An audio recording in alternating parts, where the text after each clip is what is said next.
semuanya, kami dari kelompok 4 akuntansi pemerintah akan menjelaskan mengenai laporan keuangan.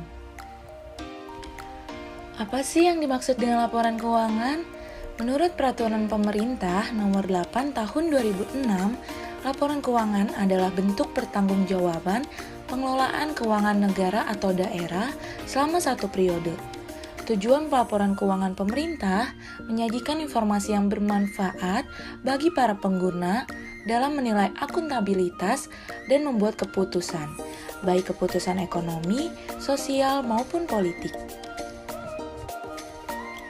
Lalu, apa saja ya komponen dari laporan keuangan pemerintah? Yang pertama adalah laporan realisasi anggaran atau yang disebut LRA, merupakan laporan pelaksanaan anggaran yang menunjukkan kegiatan pemerintah yang dimonetisasi dalam nilai rupiah sebagai bentuk realisasi atas kepatuhan terhadap anggaran pendapatan dan belanja negara. Unsur-unsur pembentuk LRA adalah pendapatan LRA, belanja, transfer, surplus atau defisit LRA, pembiayaan, dan yang terakhir, sisa lebih atau kurang pembiayaan anggaran. Yang kedua adalah laporan perubahan saldo anggaran lebih atau LPSAL, merupakan laporan pelaksanaan anggaran yang memuat gunggungan sisa saldo anggaran dari periode ke periode akuntansi secara komparatif. Terdiri dari beberapa unsur yaitu saldo anggaran lebih awal, penggunaan saldo anggaran lebih, sisa lebih atau kurang pembiayaan anggaran tahun berjalan, koreksi kesalahan pemukuhan tahun sebelumnya, dan saldo anggaran lebih akhir.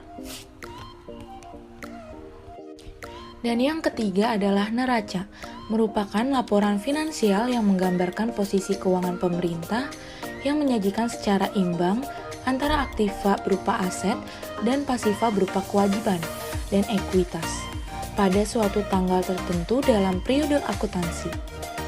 Terdiri dari beberapa unsur, yaitu kas dan setara kas, investasi jangka pendek, piutang pajak dan bukan pajak, persediaan, investasi jangka panjang, aset tetap, kewajiban jangka pendek, kewajiban jangka panjang, dan yang terakhir ekuitas.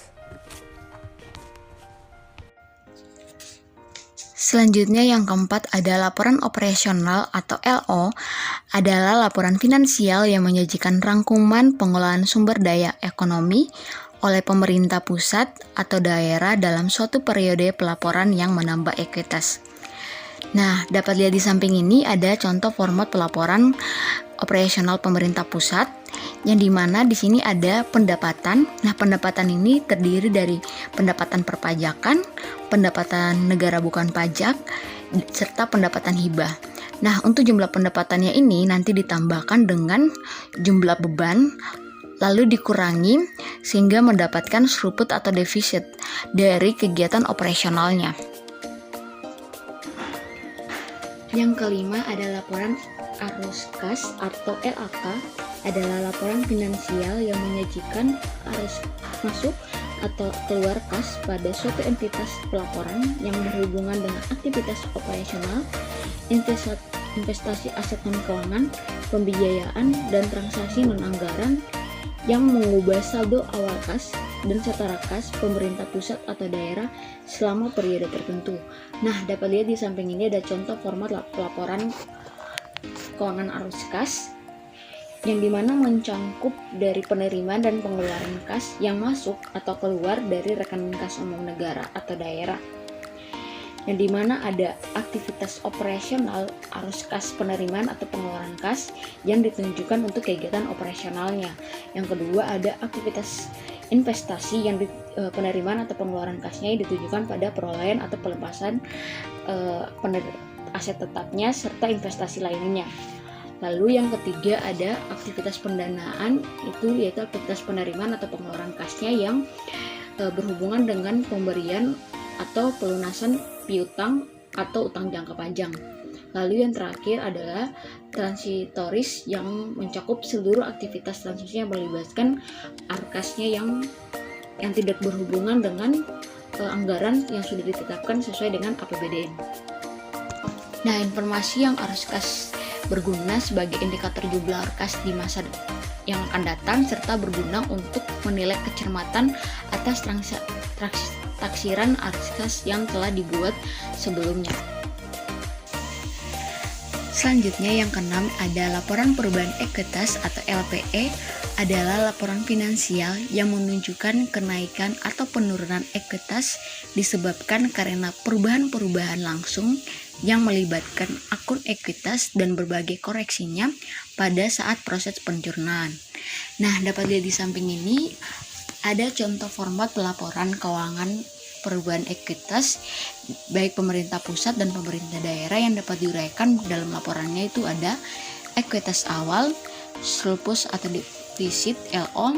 Yang ketiga ada dampak kumulatif ya perubahan kebijakan kesalahan mendasar dan koreksi-koreksinya yaitu koreksi nilai persediaan, selisih revaluasi aset tetap, lain-lainnya dan ekuitas akhir.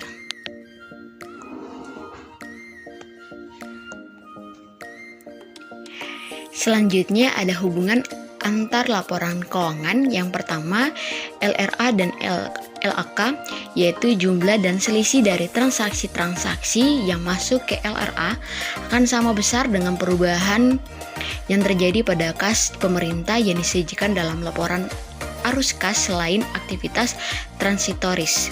Nah, yang kedua nih ada LO dan LPE. LO menyajikan pos-pos pendapatan dan beban yang menjadikan penambah dan pengurangan kekayaan bersih pemerintah yang nama lainnya adalah ekuitas. Sehingga selain dari pendapatan dan beban tersebut akan mempengaruhi ekuitas berupa surplus atau defisit dalam LO. Nah, yang selanjutnya itu LO dan neraca. Laporan perubahan ekuitas yang menyajikan pos-pos yang mempengaruhi ekuitas pemerintah, salah satunya adalah surplus dan defisit LO, sehingga terbentuklah ekuitas akhir yang nantinya akan menjadi bagian dari neraca.